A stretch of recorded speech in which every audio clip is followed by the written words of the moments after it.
Di bulan yang baru ini, di bulan Mei ini, kita disuguhi satu tema oleh Sinode, yaitu tentang keadaan manusia di akhir zaman. Bapak Ibu, mungkin kita masih mengingat satu film di tahun 2012, sekitar 8 tahun yang lalu, dengan satu judul film 2012. Ya, itu mengisahkan tentang bagaimana dunia ini akan kiamat, bencana, wabah penyakit, sampar, alam raya ini betul-betul tergoncang dan menjadi akhir dari sebuah kehidupan manusia. Bapak Ibu, kita melihat bahwa gambaran itu adalah sebenarnya hanya merupakan gambaran kecil yang akan menjadi realita nanti pada saat akhir zaman. Apakah itu merupakan hanya sebuah fiksi? Tidak. Itu sebuah kepingan kecil dari suatu kisah nyata nanti akan terjadi di akhir zaman. Saya membaca suatu artikel mengatakan begini, bahwa dunia ini hanyalah seukuran debu di alam tata surya ini. Bayangkan, dunia yang kita kenal begitu besar ini hanyalah sebesar debu di alam tata surya ini. Kalau kita ini debu, itu berarti Bapak dikasih oleh Tuhan, kita ini debu di dalam debu. Kita ini debu di dalam debu. Artinya bahwa sedikit pun sebenarnya Tuhan, dengan pelan saja pun Tuhan menyentuh dunia ini, hanya menggesernya sedikit pun mungkin akan goncang seluruh dunia ini. Kita melihat hari-hari ini banyak orang menafsirkan tentang COVID-19 ini. Sebagian orang menafsirkan bahwa ini adalah akhir zaman. Sebagian orang mengatakan bahwa ini adalah sebuah pencobaan daripada Tuhan. Sebagian orang mengatakan bahwa ini merupakan sebuah eksperimen manusia di daerah Tiongkok sana. Tetapi kita harus meyakini bahwa tidak ada satu ulasan yang tunggal untuk menyimpulkan semua tentang musibah yang terjadi sekarang ini. Kalau orang hanya mengatakan ini adalah hanya sebuah musibah, belum tentu tidak. Kalau orang mengatakan ini hanyalah kesalahan eksperimen di luar sana, kita juga belum tahu kebenarannya.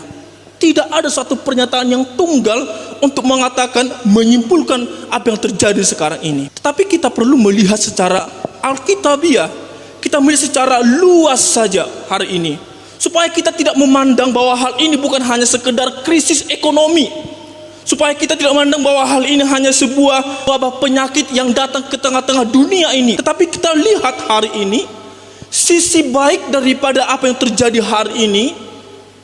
Ada orang yang sering-sering berkumpul di Lapo sana, sekarang nggak lagi kumpul-kumpul di situ. Sekarang sudah bantu istrinya bekerja. Ada orang yang biasanya keluar sepanjang hari tidak peduli akan keluarga, sekarang sudah ada di rumah bersama dengan anak-anak. Ada orang yang selama ini tidak pernah merindukan gereja, sekarang ketika melihat gereja, sudah lama aku tidak ke gereja itu. Ada orang selama ini tidak pernah mencintai persekutuan, sekarang begitu rindu untuk bersekutu. Maka saya melihat apa yang terjadi dalam kitab Timotius ini, yang ditulis oleh Paulus, ini merupakan sebuah nasihat Paulus kepada anaknya Timotius, bahwa dalam pelayanan Timotius, dia melihat ada sebuah tantangan yang begitu besar. Kita melihat pada teks-teks sebelumnya itu bahwa sebenarnya Timotius sedang dinasihatkan oleh Paulus supaya dia kuat menghadapi pelayanan. Dia akan menemui pengajar-pengajar sesat yang muncul dari pelayanan itu sendiri, bukan dari luar sana. Memang ada beberapa yang dari luar, tetapi yang membuat Timotius berbeban berat dalam pelayanan itu adalah pengajar-pengajar sesat itu, penghalau-penghalau firman itu adalah muncul dari kalangan mereka sendiri. Bapak dikasih oleh Tuhan, kita melihat detail daripada apa yang disampaikan oleh Paulus ini kepada Timotius, karakter-karakter buruk dari semua manusia. Dikatakan di sana, mereka tidak kenal lagi ibadah, mereka betul-betul mencintai diri mereka sendiri, menjadi hamba uang, membual, menjebongkan diri, sangat-sangat banyak karakter-karakter manusia yang pada akhir zaman nanti akan menjadi parah, dan sekarang pun sebenarnya sudah dimulai sekarang ini. Maka kalau saya melihat benang merah daripada pasal 3 ayat 1 sampai 9 ini, saya menyimpulkan dua kalimat, mereka hanyalah beribadah dengan spiritual yang semu. Spiritual itu artinya bicara tentang kerohanian. Semu itu artinya bicara tentang sesuatu yang nampak sungguh-sungguh, tetapi sebenarnya tidak sungguh-sungguh. Sesuatu yang nampak asli sebenarnya kalau diselidiki itu adalah sesuatu yang palsu. Kita melihat bagian firman Tuhan ini jelas dikatakan oleh Paulus. Katakan di sana, ketahuilah bahwa pada hari-hari terakhir akan datang masa yang sukar. Hari-hari terakhir nanti akan datang masa yang sukar itu. Sekarang pun sudah datang. Di dalam teologi, Bapak Ibu sekalian Tuhan, ada istilah yang mengatakan akhir zaman, ada yang mengatakan zaman akhir. Apa perbedaannya? Ya kan? Ada yang mengatakan akhir zaman, ada yang mengatakan zaman akhir. Akhir zaman, ini pertama, akhir zaman adalah akhir daripada segala siklus dunia ini, sistem dunia ini semuanya akan berakhir. Itu akhir zaman. Seluruh tatanan tata surya, bulan, bintang, matahari, bumi ini akan sejenak rusak. Sistemnya semuanya akan tergoncang. Itu akhir zaman. Tapi zaman akhir ini adalah sekarang yang kita alami ini. Kenapa dikatakan zaman akhir? Karena ini adalah zaman terakhir di mana manusia bisa menikmati dunia ini, di mana kita bisa akan menerima keselamatan atau tidak. Ini zaman terakhir. Kita tidak akan lagi menerima zaman yang kedua atau zaman berikutnya supaya kita bisa bertobat. Maka kalau kita katakan, nantilah kita bertobat, tidak ada lagi kata-kata seperti itu. Ini zaman akhir. Ini zaman akhir. Tidak ada lagi nanti periode berikutnya. Mungkin kalau kita berpikir, hari ini boleh saya berbuat jahat, nantilah saya bertobat. Tidak ada kata-kata demikian. Ke depan nanti tidak ada lagi zaman-zaman berikutnya. Ada suatu anugerah bagi kita. Inilah zaman terakhir. Tidak ada lagi fase waktu yang bisa kita gunakan untuk bertobat lagi. Hanya saat ini ketika kita hidup di dunia ini. Itu zaman akhir. Akhirnya nanti, akhir zaman ini, semua peradaban di tengah-tengah dunia ini, manusia, segala teknologi, tatanan tata surya ini semuanya akan hancur. Itulah akhir zaman. Dan dikatakan oleh Paulus kepada Timotius, disitulah nanti kesukaran itu akan muncul. Paulus kasih oleh Tuhan. Ada satu hal yang menarik katakan oleh Paulus kepada Timotius di sini. Kalau kita melihat bagian firman Tuhan ini, Paulus tidak mengatakan bahwa kesukaran itu datang bukan karena kelaparan, bukan karena sakit penyakit, bukan karena tidak ada uang, bukan karena krisis global, bukan gara-gara itu. Tetapi Paulus mengatakan bahwa kesukaran itu datang oleh karakter manusia yang semakin bobrok. Kesukaran yang begitu rupa.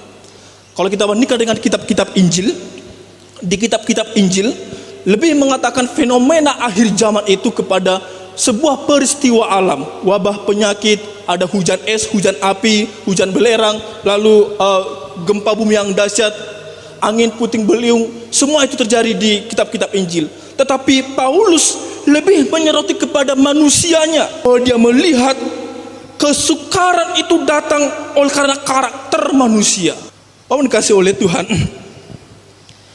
Maka kita akan melihat ada 3 hal bagaimana keadaan manusia di akhir zaman nanti.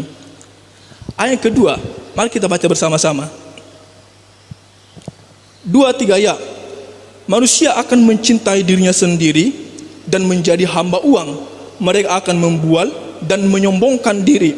Mereka memberontak terhadap orang tua dan tidak tahu berterima kasih, tidak mempedulikan agama. Dikatakan di sana, manusia akan mencintai dirinya sendiri.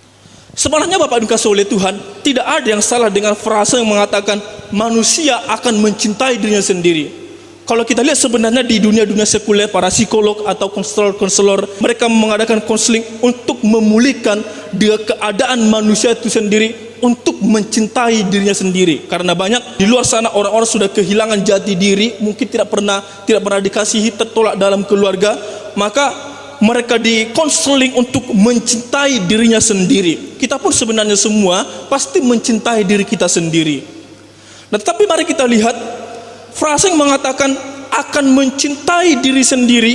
Istilah yang mencintai dikatakan disemakan oleh Tuhan tidak disemakan dengan cinta agape, cinta storge, cinta eros. Tidak dicintai dengan kata-kata itu. Tetapi mencintai dalam bagian ini diterjemahkan dengan kata philatos. Philatos itu dengan kata dasar philea, kasih, philea. Kita melihat di sana dikasih oleh Tuhan dengan menggunakan kata autos, dikatakan di sana menekankan kata mencintai ini lebih kepada sebuah kata mementingkan diri sendiri. Itu dalam bahasa asli.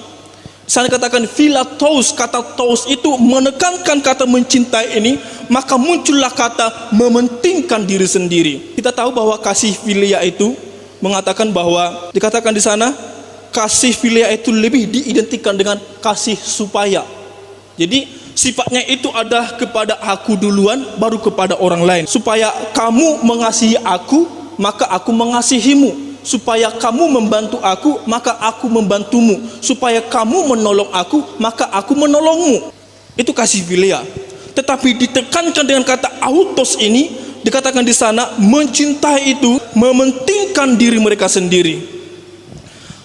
Paulus kasih oleh Tuhan, maka mementingkan diri sendiri itu artinya memusatkan segala sesuatu yang ada di hadapannya dalam kehidupannya itu untuk kepentingan dirinya sendiri, akan lebih mengutamakan dirinya sendiri daripada orang lain.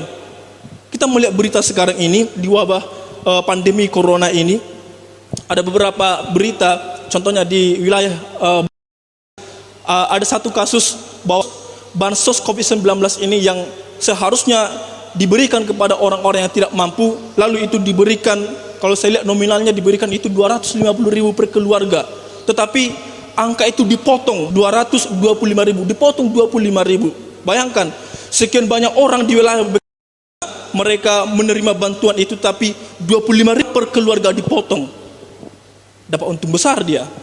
Demikian juga ada dana bansos yang seharusnya diperuntukkan kepada mereka yang betul-betul mengalami dampak COVID-19 ini, dipotong lagi, dikorupsikan lagi, mementingkan diri sendiri.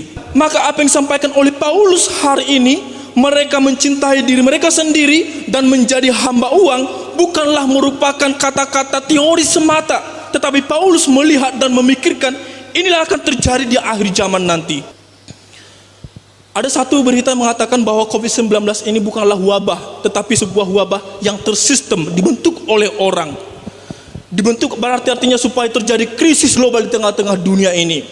Kalau kita melihat di Amerika sana, sebenarnya United States itu yang mencetak uang dolar di Amerika Serikat bukanlah bank yang bersifat pemerintahan, bukan punya pemerintah, tetapi itu adalah bank di luar pemerintah. Nah, mereka memiliki wewenang untuk mencetak uang dolar itu. Tapi mereka mengatakan bahwa kelompok inilah yang menciptakan virus corona ini, supaya nanti krisis global ini terjadi, maka semua bangsa akan meminta hutang kepada mereka, karena mereka yang mencetak dolar itu. Maka beberapa negara besar berutang kepada mereka, seperti Amerika Serikat sendiri, China juga, Thailand juga berutang kepada mereka, termasuk juga Indonesia. Kalau nanti semua krisis global, orang memikirkan, maka semua orang nanti akan berutang kepada mereka.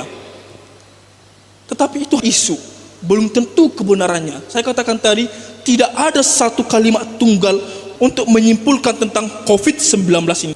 Semua orang hanya meraba-raba, oh seperti ini. Semua orang hanya menafsir. Semua hanya orang meneliti, mendiagnosa, tetapi tidak bisa menyimpulkan satu kesimpulan yang tunggal, yang kebenarannya itu adalah sah dan valid. Bapak dikasih oleh Tuhan, hari ini sudah dimulai. Kesukaran itu sudah dimulai. Kesukaran yang kita alami sekarang adalah kesukaran yang sifatnya eksternal, karena ekonomi yang terganggu, kesehatan manusia yang terganggu, komunitas manusia yang terganggu. Nanti kata Paulus, kesusahan itu akan muncul oleh karena perilaku manusia yang begitu bobrok, begitu hancur sekali. Bapak dikasih oleh Tuhan, maka kasus korupsi bansos corona dan menunjukkan itulah ciri-ciri yang dikatakan oleh Paulus, mencintai diri sendiri, mengasihi diri sendiri, mementingkan diri sendiri, dan menjadi hamba uang. Yang kedua, ayat 3-4, kita baca sama-sama. 2-3 ayat. Tidak tahu mengasihi, tidak mau suka menjelekkan orang, tidak dapat mengekang diri, garang, tidak suka yang baik, suka mengkhianat, tidak berpikir panjang, kasih merupakan ajaran yang paling mendasar di dalam dunia kekristenan. Kasih merupakan ajaran yang paling mendasar di dunia kekristenan. Kita melihat ajaran kasih itu lebih utama dikerjakan oleh Kristus sendiri dengan memberikan dirinya mati di kayu salib. Supaya apa? Supaya kasih itu bukan hanya teori semata, tetapi dikerjakan oleh Kristus supaya kita lihat, kita teladani, kita lakukan dalam kehidupan kita. Kita bersyukur hari-hari ini bahwa kita tidak bisa beribadah secara hari di dalam gereja, tetapi kita punya teknologi yang bisa mengkoneksikan antara satu dengan lain sehingga bisa terkoneksi dalam beribadah secara online namanya. Tapi bayangkan kalau dikasih oleh Tuhan, seandainya kalau tiba-tiba sekarang ini sistem digital internet di luar angkasa sana tiba-tiba error, seperti HP kita tiba-tiba error, maka seluruh sistem itu rusak. Maka apa yang terjadi di tengah-tengah dunia ini? Maka akan begitu sunyi. Di satu sisi pemerintah menekankan social distancing, lebih baik di rumah saja. Di rumah, kalau tidak penting tidak usah keluar rumah, di rumah saja. Lalu ditambah lagi tiba-tiba fasilitas internet tiba-tiba error di tengah-tengah dunia ini. Maka tidak ada lagi jaringan yang bisa kita akses. Apa yang akan terjadi kira-kira? Mungkin akan banyak kejahatan yang terjadi. Mungkin akan ada orang yang bunuh diri. Mungkin akan ada orang yang stres. Tapi saya lihat Bapak kasih oleh Tuhan bahwa COVID-19 ini sebenarnya membukakan, menelanjangi kepribadian kita semua sebenarnya. Siapa kita sebenarnya di hadapan Tuhan? Seperti apakah kita sebenarnya di hadapan Tuhan? Jangan pernah menyalahkan keadaan yang terjadi sekarang ini. Katakan Paulus di sana, mereka tidak mau lagi mengasihi, tidak mau lagi berdamai. Bayangkan sekarang ini kita dipaksa untuk bersekutu di rumah kita masing-masing. Maka tugas seorang suami sebagai imam di tengah-tengah keluarga dipaksa harus diperankan di tengah-tengah keluarga ini karena situasi yang begitu memaksa. Maka suami yang selama ini tidak pernah menjalankan tugasnya sebagai seorang imam, dia mau tidak mau harus menjalankan tugasnya itu di tengah-tengah keluarga masing-masing. Para ibu-ibu yang tugas sebagai penolong, yang selama ini mungkin sibuk sekali, sekarang dipaksa untuk memerankan tugas itu sebagai penolong di tengah-tengah keluarga. Semuanya dipaksa.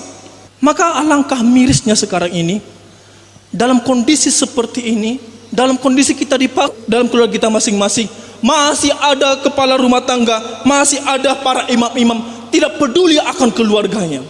Situasi sudah memaksa kita hari ini untuk beribadah, untuk memimpin keluarga kita masing-masing. Begitu miris kalau tidak lagi menjalankan tugas dan fungsinya itu sebagai seorang imam. Maka saya katakan bahwa COVID-19 ini akan menelanjangi kita sebenarnya. Siapakah kita sesungguhnya? Apakah kita selama ini sudah menjalankan tanggung jawab kita itu di tengah-tengah rumah kita masing-masing? Atau hanya tameng saja, hanya anggota keluarga saja kita di tengah-tengah keluarga kita itu? Paulus dengan jelas mengatakan mereka tidak tahu mengasihi. Kalau hari ini kita dipaksa untuk berdiam di rumah, kita tidak bisa mengasihi orang dalam rumah itu. Bayangkan betapa kacaunya itu. Kita hari ini keluar tidak bisa, beraktivitas di luar tidak bisa lagi. Kalau kita berkumpul ditegur oleh para pemerintah. Tapi sementara kita di rumah tidak ada saling mengasihi. Maka betapa susahnya itu hidup. Bapak dikasih oleh Tuhan, Paulus dengan jelas mengatakan mereka tidak tahu mengasihi, tidak mau berdamai, suka menjelekkan orang, tidak dapat mengekang diri, garang, tidak suka yang baik. Bapak dikasih oleh Tuhan, maka saya berpikir kalau hari ini kita rindu akan gereja ini, kalau hari ini kita betul-betul merindukan situasi beribadah seperti yang dulu, maka nanti pasca COVID-19 ini, ketika nanti COVID-19 ini selesai, maka harus bertumbuhlah kerohanian kita, maka harus bertumbuhlah kasih kita lebih pesat daripada sebelum COVID-19 ini terjadi. Kalau sama saja, berarti kita tidak mengerti, berarti kita tidak memahami apa yang terjadi sekarang ini. COVID-19 ini menjadi hardikan bagi kita, supaya nanti kalau ini sudah selesai, kasih kita makin menyala, persekutuan kita makin berapi-api kepada Tuhan, kecintaan kita kepada Tuhan, karena kita kepada Tuhan akan semakin menjadi-jadi. Kalau sama saja, jangan sampai Tuhan mendatangkan sesuatu yang lebih parah lagi untuk kita, maka kita bertobat sungguh-sungguh. Ini merupakan hanya hardikan kecil saja. Saya katakan tadi bahwa dunia ini hanyalah segelintir debu dalam tata surya ini. Maka kita hanyalah debu di dalam debu. Maka betapa tidak berdayanya kita kasih oleh Tuhan. Sangat-sangat tidak berdaya. Saya katakan tadi bahwa kasih itu adalah fondasi kita, sesuatu yang mendasar dalam dunia kekristenan. Hari-hari ini kasih oleh Tuhan, kalau ada orang yang tidak pernah mengasihi, maka kasihlah sebenarnya yang membuat seseorang itu mengerti akan jati dirinya. Kasih itulah yang mengerti orang itu kemana tujuan arah kehidupannya. Lihat Petrus. Kalau Petrus tidak dikasihi oleh Tuhan, maka selamanya dia akan menjadi penjala ikan. Lihat Yunus. Kalau Yunus tidak dikasihi oleh Tuhan, maka bukan 3 hari dia di dalam perut ikan itu. Mungkin sampai mati dia akan ada dalam perut ikan itu. Kita lihat Zakheus. Kalau Zakheus tidak dikasihi oleh Tuhan, maka dia akan selamanya menjadi pemungut cukai. Artinya akan selamanya dia menjadi seorang koruptor. Tetapi kasih itu mengubahkan tujuan hidup mereka. Zakheus berubah hidupnya. Petrus berubah hidupnya. Dahulu dia hanya menjala ikan, bekerja keras, panas terik matahari dialami setiap hari, diterjang oleh ombak. Sekarang dia menjadi penjala manusia. Yunus juga demikian.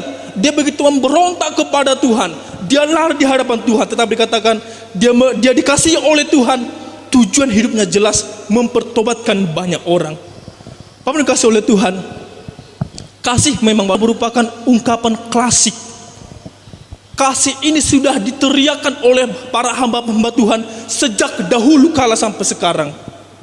Tidak akan pernah berubah. Kasih itu tidak akan pernah berubah seiring dengan perkembangan teknologi. Kasih tetaplah menjadi kasih. Tuhan tetaplah menjadi Tuhan. Tetapi walaupun demikian, kasih itulah sesuatu yang kuno, yang terlebih yang dahulu sudah ada. Kasih itulah yang mengubah kehidupan manusia. Maka hari ini kita harus tanamkan kasih ini sungguh-sungguh dalam kehidupan kita. Kita persiapkan diri kita sekarang ini. Paulus mengatakan akan datang masa-masa yang sukar itu.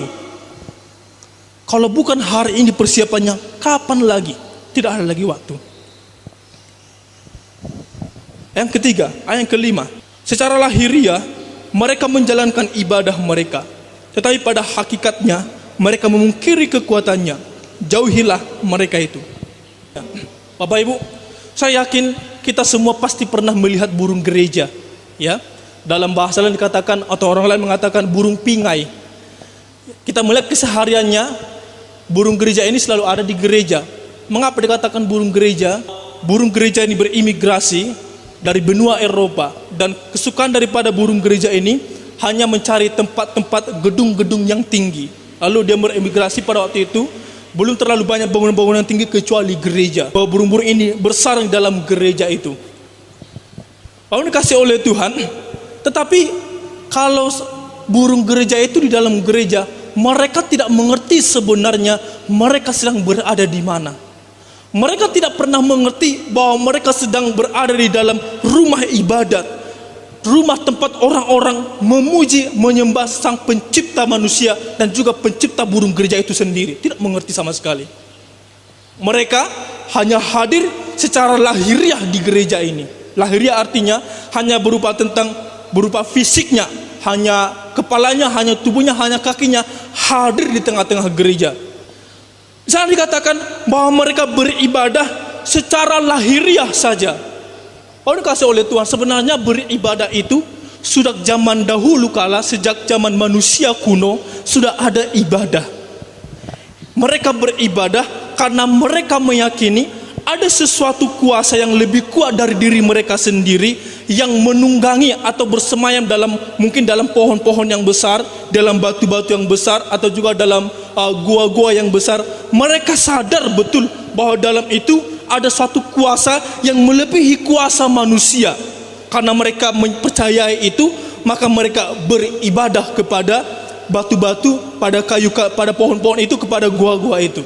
Beribadah itu diidentikan kepada menyembah kepada sesuatu ilah. Kalau dikasih oleh Tuhan, ada baiknya kita belajar daripada manusia-manusia kuno pada zaman peradaban dunia batu. Kenapa saya katakan betul kita belajar? Mereka beribadah itu datang kepada sebuah pohon yang besar, datang ke batu-batu besar, datang ke gua-gua dengan kepercayaan yang penuh Mereka memiliki kepercayaan yang penuh bahwa di situ ada kuasa yang besar. Maka mereka dengan sepenuh hati, dengan sungguh-sungguh menyembah patung-patung, menyembah pohon-pohon itu, menyembah gua-gua itu. Sekalipun sebenarnya mereka tidak tahu ilah apa yang mereka sembah di dalam pohon, di dalam batu-batu itu. Bagaimana dengan kita selama ini? Mereka datang dengan sepenuh hati. Selama ini datangkah kita beribadah ke rumah Tuhan dengan sepenuh hati? Sungguh-sungguh kita betul-betul memuji Tuhan? Sungguh-sungguhkah kita datang mau menyerahkan hati dan jiwa kita ini kepada Tuhan? Atau dahulu sebelum wabah ini terjadi, kita hanya mau ngumpul-ngumpul saja. Kita hanya mau memamerkan apa yang kita miliki. Kita hadir secara lahiriah saja, menunjukkan bagaimana penampilan kita, menunjukkan apa yang kita punya, menunjukkan busana-busana kita yang begitu baik. Sekarang Tuhan betul-betul menghadir kita. Kalau dulu kita mengatakan, saya beribadah karena malu sama tetangga, saya beribadah karena memang hari ini adalah hari Minggu, sebagai rutinitas kita untuk beribadah. Sekarang malukah kita? Malukah Bapak Ibu? Malukah saudara kepada Tuhan kalau tidak beribadah hari ini? Kalau dulu kita mengatakan malu sama orang lain kalau hari ini kita tidak beribadah. Sekarang kita beribadah tidak dilihat oleh orang. Kita beribadah di rumah kita masing-masing. Malukah kita kepada Tuhan? Mohon kasih oleh Tuhan. Kalau dulu mau beribadah mungkin hanya untuk mau kumpul-kumpul sama yang lain. Sekarang apakah kita mengajak Tuhan untuk kumpul dengan kita hari ini waktu kita sendiri beribadah dalam keluarga kita masing-masing? Kita ajakkah Tuhan berkumpul? Kita ajakkah Tuhan hadir? Mohon kasih oleh Tuhan. Mari kita belajar dari bagian firman Tuhan ini. Mari kita melihat diri kita masing-masing. Saya mengatakan bahwa apa yang terjadi sekarang ini betul-betul menelanjangi seperti apa kerohanian kita ini masing-masing. Hari ini tidak ada lagi pasangan untuk beribadah, tidak ada lagi diajak untuk beribadah. Dahulu kami para hamba Tuhan, kami sering mengajak jemaat Tuhan untuk datang beribadah ke gereja. Sekarang tidak lagi. Di rumah saja, beribadahlah di rumah saja. Mungkin sebagian orang yang tidak pernah beribadah mengatakan, ya benarkan apa kataku? Akhirnya kalian semua mengikuti saya tidak beribadah di gereja. Tidak jadi masalah. Tetapi hari ini, dalam masa kesendirian ini, dalam masa fase yang begitu vakum ini, Bapak dikasih oleh Tuhan, akan menunjukkan seperti apakah kita sebenarnya di hadapan Tuhan. Seperti apa kita di hadapan Tuhan. Tidak ada lagi orang melihat kita beribadah kepada Tuhan. Apa kita mau betul-betul beribadah kepada Tuhan? Kalau dulu hari Minggu harus beribadah kepada Tuhan sebagai rutinitas, hari ini apakah engkau sendiri memaksa dirimu sendiri untuk beribadah kepada Tuhan?